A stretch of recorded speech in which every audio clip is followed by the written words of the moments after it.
All right, the strong earnings season suggests the chances of a double-dip recession are receding, even though the jobs market remains challenged.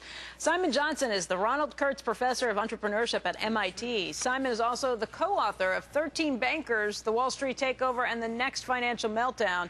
Our guest co-host, as we've mentioned, Senator Ted Kaufman today. But, Simon, why don't we start things off with you? You think that we are not likely to head into a double-dip, correct?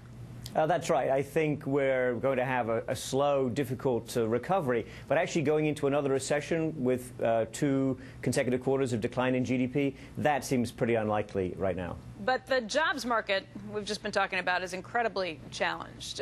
What needs to happen? You just heard part of this debate. Should we be trying to push corporations to hire? Should we be doing other things? What's at fault here? What's gone wrong? Well, I think the debate you just had is a perfect microcosm of the bigger debate.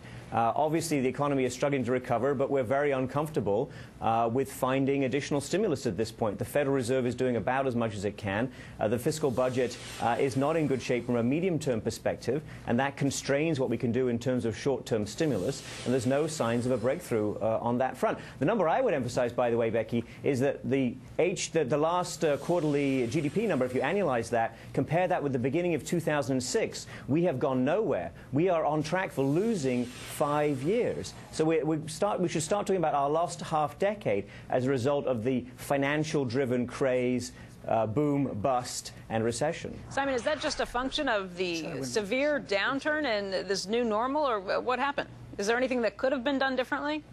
Well, I think it's the result of financial frenzy. When you let the financial sector get out of control in any country, not just the United States, you think that they're making profits, you think that this is part of sustainable growth, but it's not. It's illusory. And essentially what we had since 2006, you might even want to go back to 2005, was an illusion. And we blew it, just like Japan blew the first half of the 1990s. Hey, Simon, how you doing this morning? Good, Senator. Yeah, I can't get you off without talking about what's going on in Basel III. Can you talk about that for a few minutes?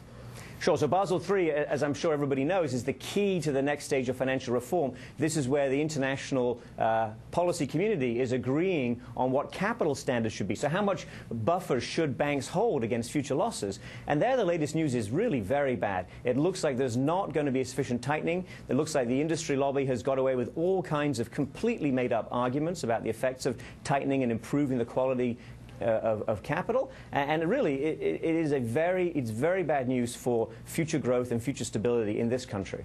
What should be done to remedy that? Well, it's a little late, unfortunately, because of the way Treasury has handled these negotiations and the way that the financial reform was structured. But we should be pushing for much more capital quicker, and we should be pushing for higher quality capital. Now, this is not only a problem of the industry. I have to emphasize the Europeans are in a very bad place on this. The Germans do not like strong capital requirements, and some of the other Europeans share that position. But we should be pushing much harder for stronger buffers against future losses in the financial sector.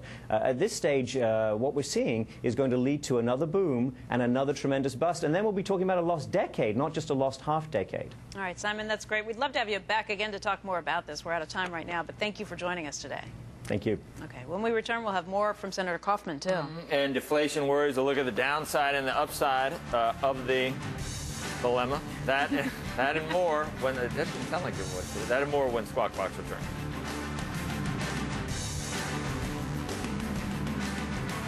The stock of the day is on the way. Is it in your portfolio?